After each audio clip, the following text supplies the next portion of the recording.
The Huge Bag of Worries by Virginia Ironside. Jenny had always been happy. She had a lovely mum and dad, a great brother, well, most of the time. She had a best friend at school and she liked her teacher. And then, of course, there was Loftus. But recently, she had been getting gloomier and gloomier. It wasn't just one thing, it was everything. She worried that she was getting too fat, that Loftus had fleas, and that her best friend was going away.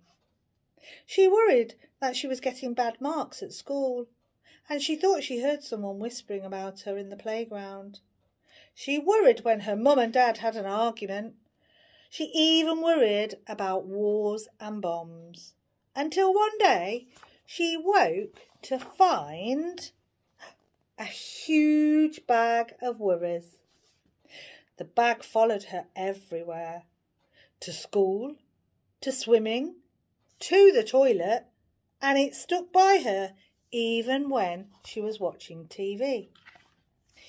She tried ignoring it, but it didn't work. She tried throwing it away, but it always came back. She tried to lock it out, but when she got back to her bedroom, there it was, waiting for her.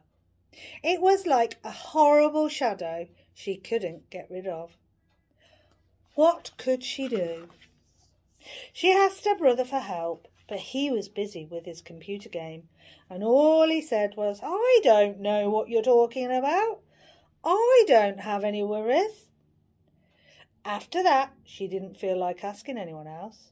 She knew she'd only feel stupid. Mum would probably say, "You've got no worries that I can see. You're a lucky girl. You've got your health, your friends, your family.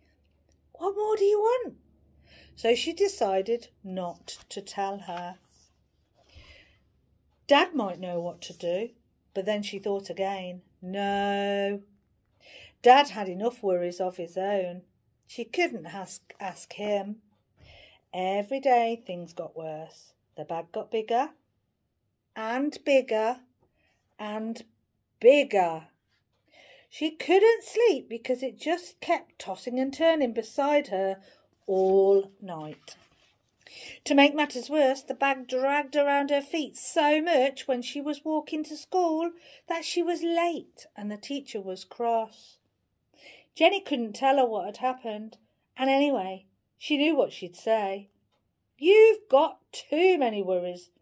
In future, leave that bag at home." When Jenny told her best friend about the bag, she suggested that Jenny locked it up in a cupboard and tried not to think about it.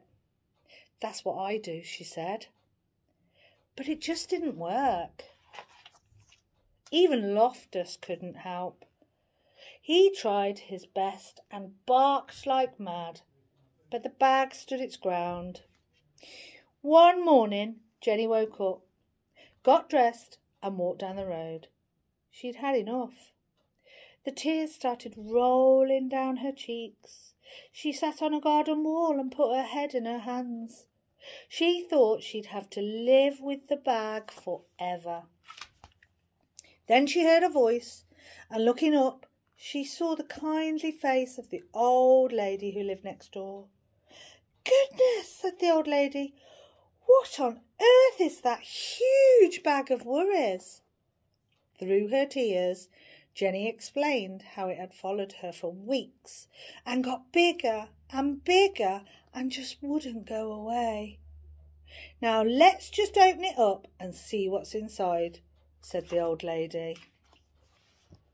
But Jenny said she couldn't.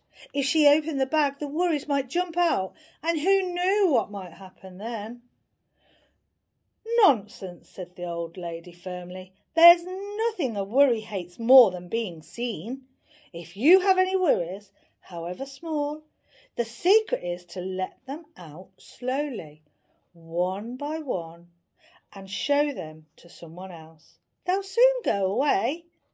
So Jenny opened the bag.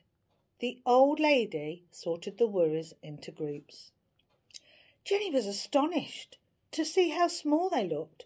when they were out in the open, half the worries disappeared because lots of worries just hate the light of day.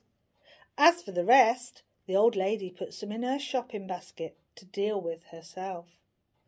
Some she sent packing because she said they belonged to other people. Some she just blew a kiss to. And some she said were worries that everyone had, even Jenny's family, her friends and her teacher. And as for the bag, off it went. It was no more.